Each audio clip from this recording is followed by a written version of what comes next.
저와 여러분이 사람들인데 어떻게 해야 영원한 생명을 얻을 수 있을까요?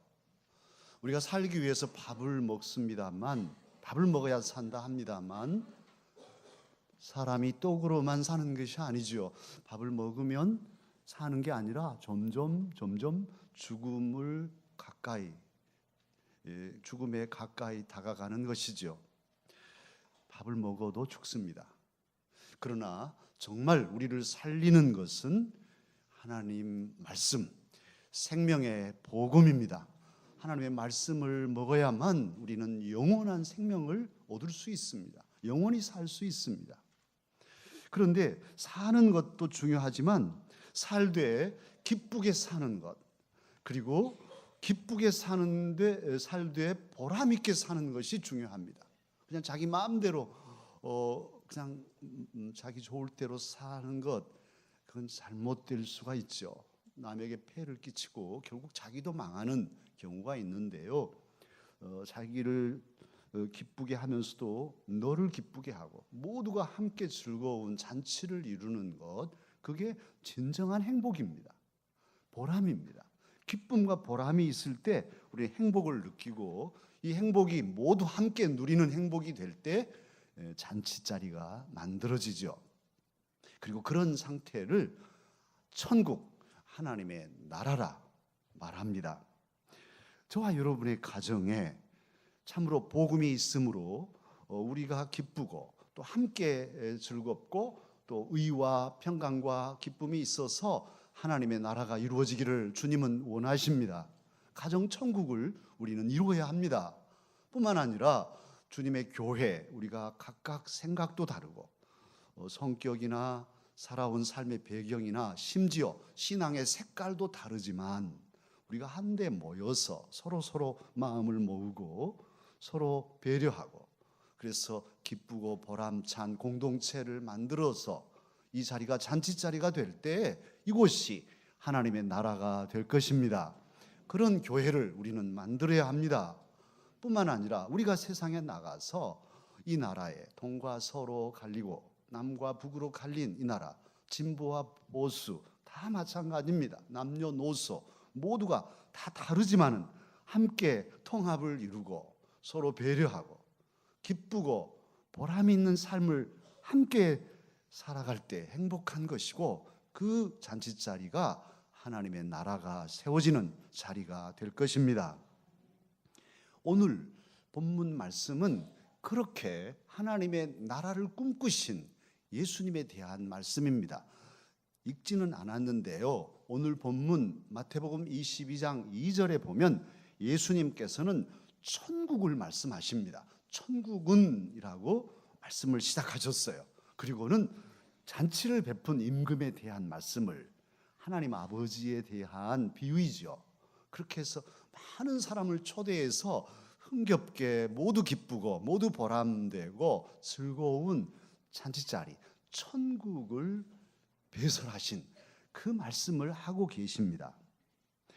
예수님께서는 지금 이 말씀을 하실 때 어느 시점에 생애에 도달해 있으시냐 하면 이미 마지막 유월절을 지키시려고 예루살렘에 입성하셨고, 이제 곧 유월절이 닥치면 어린 양을 잡는 유월절 절기의 그 절차대로 예수님은 하나님의 어린 양으로서 십자가에 못 박혀서 피 흘려 죽으실 때가 바로 가까이 다가온 때입니다.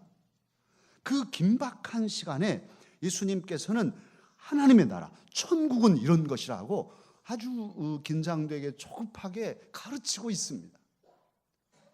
하나님께서는 이 세상을 적으로 삼지 않으시고 이 세상을 멸망시키려고 하신 게 아니라 이 세상을 사랑하사, 하나님이 세상을 이처럼 사랑하사 독생자 아들 예수님을 세상에 보내셨습니다.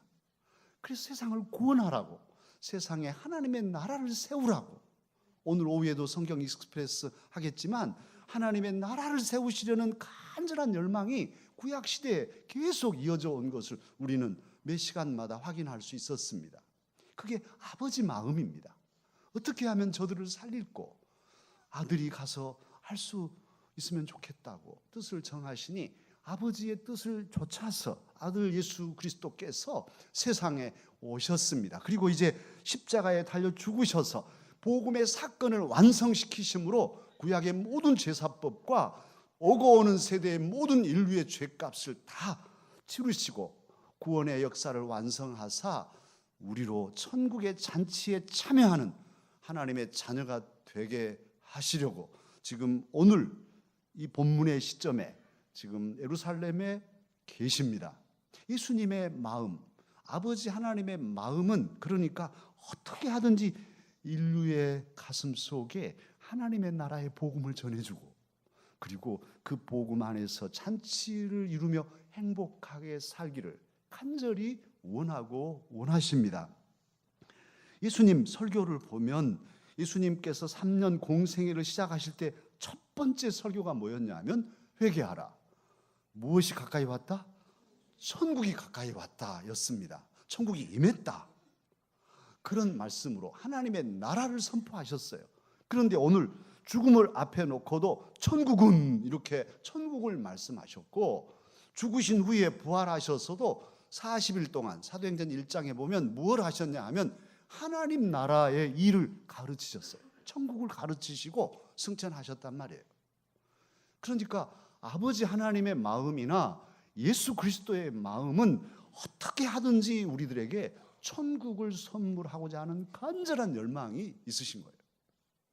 그런데 그 하나님 아버지께서는 오늘 이 시간 저와 여러분을 사랑하십니다. 저와 여러분의 마음에도 하나님의 나라가 이루어지기를 원하십니다. 우리 주 예수님은 오늘 2000년 전에 십자가에 달려 죽으신 예수님께서는 여기서 저와 여러분에게 천국을 주고자 하십니다. 천국은 이런 것이다. 너희들 마음에 천국이 이루어져야 한다. 오늘 주님은 간절한 열망으로 저와 여러분을 사랑하며 말씀하십니다. 어떻습니까? 오늘 이 시간, 지금 예배드리고 있는 이 시간에 여러분의 마음에 하나님의 나라가 임하였습니까? 천국이 있나요? 참으로 의롭고 평화롭고 기쁨이 지금 마음에 차 올라 있습니까? 하나님의 임재를 느끼고 있습니까? 아니면 구경꾼으로 앉아 있습니까? 왜 예배의 자리에 있나요? 이 예배의 자리가 어떤 자리인가요? 하나님은 저와 여러분, 아버지로서 저와 여러분에게 만나자고, 그리고 하나님의 임재 속에서 하나님의 나라를 느끼라고. 하나님은 배울 수는 없지만 느낄 수는 있어요. 그 사랑을 온 마음으로 느끼며 기쁨과 감사함으로 이 자리에서 하나님께 예배하기를 원하고 원하십니다. 예수 사랑하심은 성경에서 배웠네. 우리들은 약하나 예수 권세 많도다. 날 사랑하심, 날 사랑하심, 날 사랑하심 성경에 쓰였네. 옛날에는 써있는데 이제 제대로 번역해서 성경에 쓰여있네, 쓰였네. 이 시간 저와 여러분을 사랑하시는 하나님 아버지의 사랑을 느끼십시다. 상상도 하나님이 우리에게 주신 선물이에요.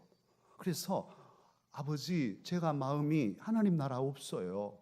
매우 외롭습니다. 하나님, 매우 괴롭습니다. 하나님, 제가 아파요. 마음이 아프고요. 웬일인지 어두워요. 주님, 나를 사랑하시는 아버지, 나를 좀 위로해 주시고 내게 새 힘 부어주세요. 날 사랑하신 주님 품에 나의 영혼을 맡깁니다. 그런 마음으로 이 시간 하나님의 임재를 느끼며 후렴, 반주 없어도 되겠어요. 날 사랑하심을 반복해서 지금 아버지 하나님을 상상하며, 오냐 내 아들아 얼마나 힘드냐, 오냐 내 딸아 마음이 아프냐, 내가 너를 사랑한다, 내가 너 사랑한다. 꼭 안아주시는 주님을 느끼면서 함께 후렴만 반복해서 부르십시다. 날 사랑하심, 날 사랑하심, 날 사랑하심. 성경에 쓰연 날 사랑하심, 날 사랑하심 날 사랑하심 날 사랑하심 성경에 쓰였네. 다 눈 감으시고요. 아버지 하고 불러보세요. 마음으로. 오냐 내 아들아, 오냐 내 딸아, 내가 여기 있다. 내가 너를 사랑한다. 너 혼자 있지 않다. 내가 너와 함께한다. 하나님을 상상해 보세요. 아버지,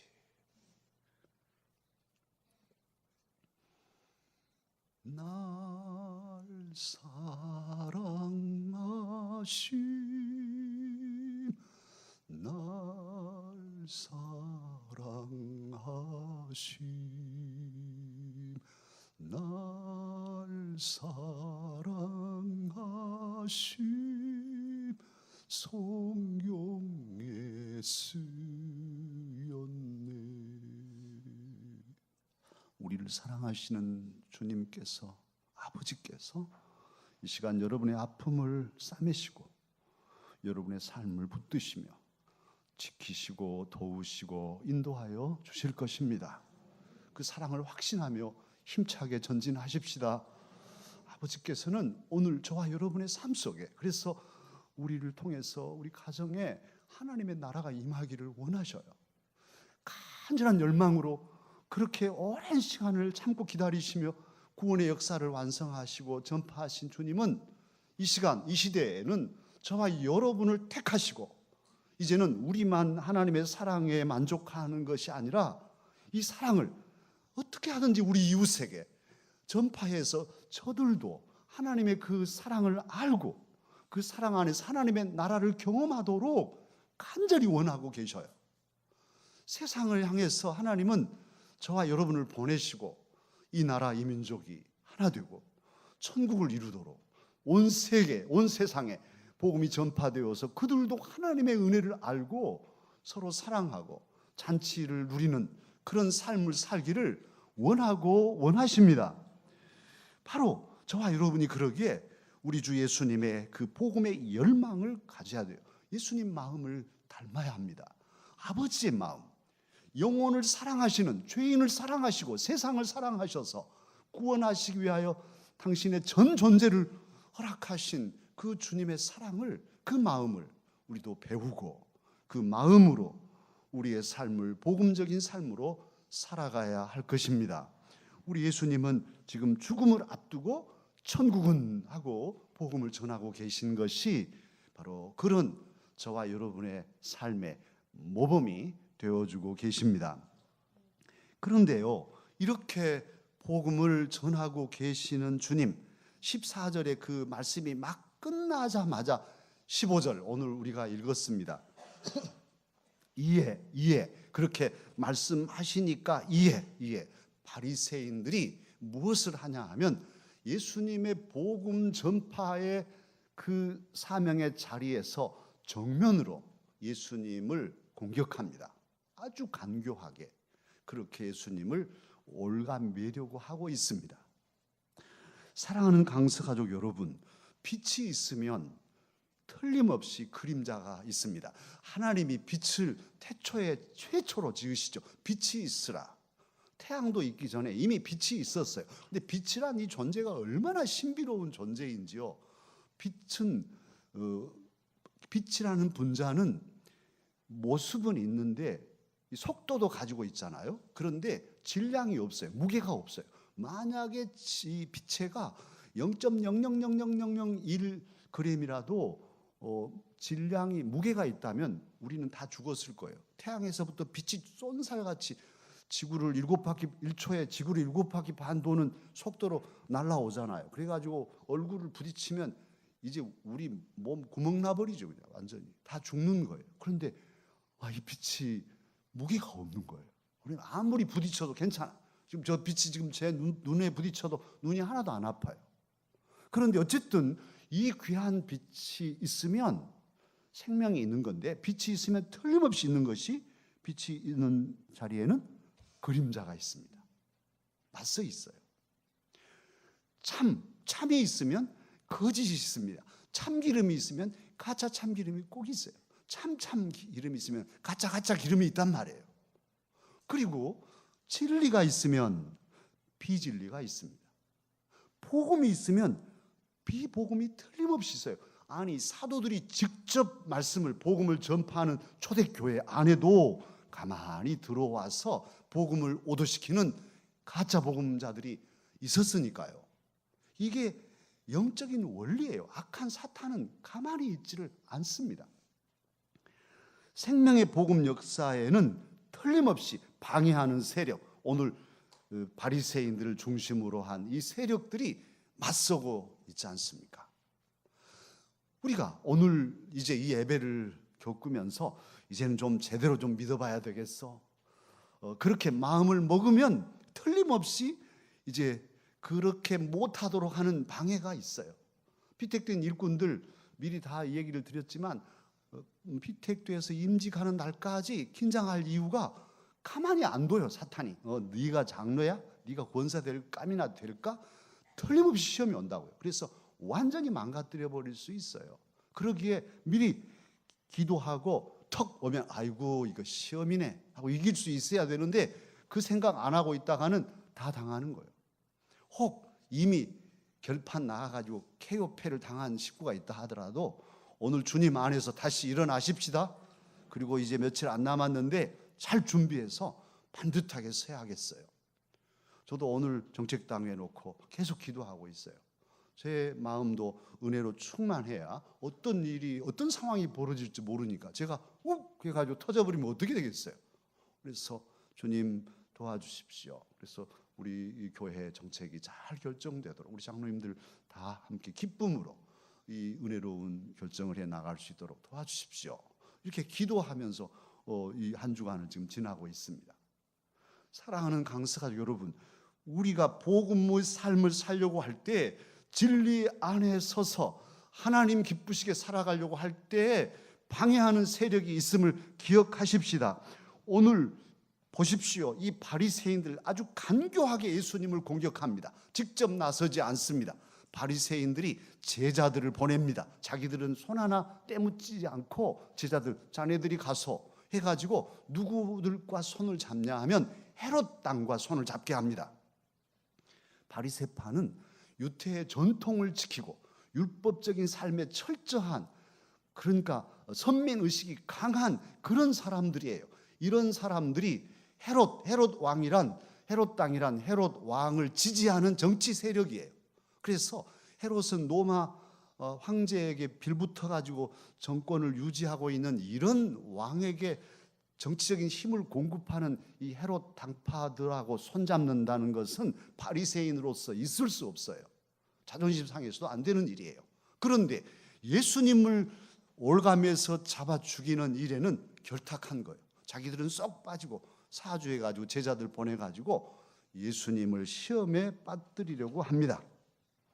참으로 예수님은 영적인 하나님 나라를 선포하는데 가장 그 정치적으로 예민한 세금 문제를 가지고 이슈화해서 정치 이슈화를 해가지고 예수님을 올가매려고 이렇게 말하고 있습니다. 가이사 로마 황제에게 세금을 바치는 것이 옳습니까? 세금을 바치지 않는 것이 옳습니까? 이렇게 묻고 있어요. 세금을 바치는 것이 옳다 그러면 바리새파 사람들한테는 딱 결리는 것이고 이스라엘 백성들한테는 아주 예수님은 매국노가 되는 것이지요. 그런데 세금을 바치지 않은 것이 옳다 그러면 거기 와 있는 헤롯 당원들이 바로 그 증인들이니까 직접 당신은 반체제 인사야 하고 바로 잡아가게 돼 있으니까 어떻게 합니까? 어떻게 이럴 수도 없고 저럴 수도 없는 진퇴양난, 이걸 가리켜서 딜레마라 하지 않습니까? 이런 올가매는 이들의 질문을 예수님이 받았습니다. 예수님께서는 그들의 중심을 아시죠. 오늘 18절, 그래서 그들의 악함을 아시고 그들의 악함, 겉모습이야. 예수님은 진리를 말씀하시고 하나님의 도를 진리로 가르치는 분입니다. 뭐 외모로 보지 않으십니다. 칭찬 다 해놓고 딱 던졌는데 그들의 중심을 아셨는데 중심이 악함을 아시고 말씀하십니다. 외식하는 자들아, 이렇게 그들을 향하여 외치십니다. 사랑하는 강서가족 여러분, 존경하는 듯 보이지만 마음을 주지 않는 사람은 외식하는 거예요. 그것은 악입니다. 진리를 따르는 것 같지만 진리이신 예수님을 올가매는 바리새인들, 그들은 외식입니다. 회칠한 무덤 같은 사람들입니다. 경건의 모양은 있지만 경건한 삶을 없다면 외식입니다. 교회 와서는 예배 잘 드리지만 바로 집에 돌아가면 싹 변해버리고, 가게에 가서 직장에 가면은 완전히 세상 사람과 똑같이 말하고 사는 사람이라면 외식입니다. 그건 악함입니다. 주님을 사랑한다고 말합니다. 조금 후에 또 찬송에도 주님 사랑한다고 합니다만, 사랑한다 하면서 실제 헌신은 없다면, 자기의 몸부림과 주님을 위해서 뭔가 희생하는 헌신이, 드림이 없다면 그건 가짜입니다. 외식입니다. 악함입니다. 하나님을 섬긴다고 하면서, 주님을 잘 섬긴다고, 열심히 섬긴다 하면서 정작 하나님의 일을 가로막고 선다면 그들은 외식하는 바리새인과 같은 사람이 되고 맙니다. 오늘 주님께서는 이 시간 오늘 본문 말씀을 통해서 우리를 경계하시고, 우리도 외식할 수 있기 때문에 우리에게도 마음을 주기를 원하고 계십니다. 늘 말씀드리지만 하나님께 마음을 드리는, 온 마음을 드리는 것이 중요합니다. 사실 어느 한 사람과 상대할 때도 그 사람이 내게 마음을 주면 실수도 괜찮잖아요. 다 이해할 수 있어요. 마음을 줬는데 뭐 사람은 실수할 수 있어. 그렇죠. 그러나 마음을 주지 않는 사람이 실수하면 다 걸리는 거예요. 다 마음을 달라. 하나님께서는 저와 여러분에게 너희들의 마음을 내게 달라, 세상에 두지 말고 내게 주라, 이렇게 이 시간도 원하고 계십니다. 그런데 오늘 이렇게 딜레마에 빠뜨리는 이들 앞에서 주님은 어떻게 처신하십니까? 이것이냐 저것이냐에서 이래도 걸리고 저래도 걸리는 이 올무 상황에서 예수님은 제3의 길을 제시하십니다. 정말 통쾌한 답변을 주십니다. 너희들이 내는 세금, 그 세금을 낼 때 쓰는 돈 가져와 봐라. 그래서 은으로 된 은전을 가져왔어요. 그 당시 예수님 당시의 로마의 황제는 2대 황제인 아우구스투스 황제의 아들인 티베리우스 황제가 이제 통치하던 때예요. 그래서 그 동전에는 티베리우스 황제, 월계관 쓴 황제의 얼굴이 그려져 있고 그 주변에 글이 써 있는데 티베리우스 가이사 아우구스투스, 신성한 아우구스투스의 아들, 이렇게 써 있었어요. 라틴어로. 이걸 보시고 자, 이게 네 글이냐 네 그림이냐 이렇게 말씀하시니까 가이사의 것입니다, 이렇게 대답했죠. 그때 주님 그 유명한 말씀 21절 말씀하시잖아요. 그런즉 가이사의 것은 가이사에게, 하나님의 것은 하나님께 바치라. 할렐루야. 이렇게 말씀하셨습니다. 사실 이런 통쾌한 답변을 우리가 읽으면서도 현대를 살아가는 저와 여러분은 괴롭습니다. 사실 저보다도 여러분은 더 많이 괴로우시죠. 예를 들면 우리는 가이사와 하나님 사이에 끼어 있어요. 여러분을 보면서 늘 마음 아팠던 게, 무슨 자격 시험 하면 주일날 시험 봐요. 주일날. 그래서 아침 일부에 나와서 어째 일부에 나왔냐고 그러면 자격 시험이 있어서 오늘 일부에 나왔습니다. 그래도 어떻게 일부라도 나오면 좀 더 낫죠. 일부도 못 나오고 가는 경우도 있어요. 자격 시험을 봐야 될까요? 안 봐야 될까요? 어떻게 해야 될까요? 가이사에게 갈까요? 하나님께 가야 할까요? 그뿐 아니라 여러 살면서 여러분들은 삶의 현장에서 가이사와 세상과 하나님 사이에서 끼어가지고 늘 고민할 수밖에 없어요. 고민하지 않는다면 여러분은 신앙생활 제대로 안 하고 있는 거예요. 괴롭고 어떻게 해야 되나 늘 괴롭고 고민할 수밖에 없는 상황 속에 던져져 있는 거예요. 이중 시민권을 가진 저와 여러분은 그럴 수밖에 없습니다. 하나님의 나라의 시민권자요. 그럴 뿐 아니라 대한민국의 시민권자로서 이 국법을 지킬 것인가 말 것인가. 어때요? 세상을 적으로 간주하고 세상은 나하고 상관없어. 로마 황제하고는 아무 상관없어. 그리고 칼을 빼가지고 이제 싸워야 할 적들이야. 이렇게 살아가야 할까요? 세상의 법, 국법 아무 소용없어. 난 하나님 말씀만 지키면 돼. 하고 그냥 운전을 해도 뭐 교통신호 다 무시하고 좌회전할 때 우회전하고 막 정지 신호에 막 진행하고 이렇게 할까요? 그렇게 해야 되나요? 어떻게 해야 될까요? 고민하는 우리들에게 주님은 다시 말씀하십니다. 가이사의 것은 가이사에게, 하나님의 것은 하나님께 바치라. 주님의 이 말씀의 미묘한 뜻을 살피면 가이사에게 100% 법을 지켜라는 거예요. 세상의 법 지켜라. 세상의 시민으로서도 100점을 맞아라. 그리고 그러면요, 하나님에 대해서는요, 하나님께 대해서도 100점, 100% 지켜라. 그러니까 그럼 우리는 뭐예요? 200점짜리지. 지금 그 말씀이신 거예요. 예수님을 믿는 우리 권사님들은 더 그러실 거예요. 집에서 바쁜데 또 교회 일이 와서 거의 일주일 내내 교회가 계신 우리 권사님도 계시잖아요. 교회 어머니 역할을 할 때는 더 그래요. 그렇기 때문에 바빠. 그래서 가정일은 빵점이고 교회 일만 100점일 거냐? 그렇지 않잖아요. 가정일도 열심히, 그래서 시간을 쪼개고 아주 지혜롭게 딱 해놓고 불평 없이 하고 교회 와서 또 열심히. 그래서 가정일 100점, 교회 일도 100점, 200점짜리 두 몫을 살아가는 것이죠. 우리 주님께서는 저와 여러분 모두에게 가이사에게도 바쳐라, 그리고 하나님께도 바쳐라. 다 세상의 법에도 시민권자로서 100점이요, 또 하나님의 나라의 시민권자로서도 100점이 되라, 200점짜리 시민이 되라, 오늘 말씀하시고 계셔요. 제가 설교를 준비하면서 깜짝 놀란 것이 있어요. 신사참배를 하지 않기 위해서 순교하신 주기철, 일사각오로 순교하신 주기철 목사님이 계시잖아요. 그런데 이 주기철 목사님이 창씨개명을 한 거예요. 네, 놀랐어요. 창씨개명을 왜 했을까? 신사참배는 안 하시면서. 창씨개명한 것은 정말 부끄러운 일인데 그건 하시고 고개 한번 까딱거리면 너무 쉬운 일을 안 하시고 목숨을 걸었어요. 그게 어떻게 여러분 생각하신가요? 가이사에게 바쳐라, 하나님께 바쳐라. 이 두 가지 법을 완성하기 위해서 그 시대를 살아간 그리스도인 목사 한 사람의 모습, 어떻게 해석을 해야 되나요? 그런데 답이 나와요. 다니엘, 소년 시절에 바벨론으로 잡혀갑니다. 다니엘이라는 이름은 여호와께서 나의 재판관이시다 하는 그런 이름이에요. 다니엘이라는 이름을 가지고 잡혀갔어요. 그런데 이름을 창씨개명을 시킵니다. 바벨론 나라에서 너 다니엘 나라 이름 지워 하고 벨드사살이라는 이름을 줬어요.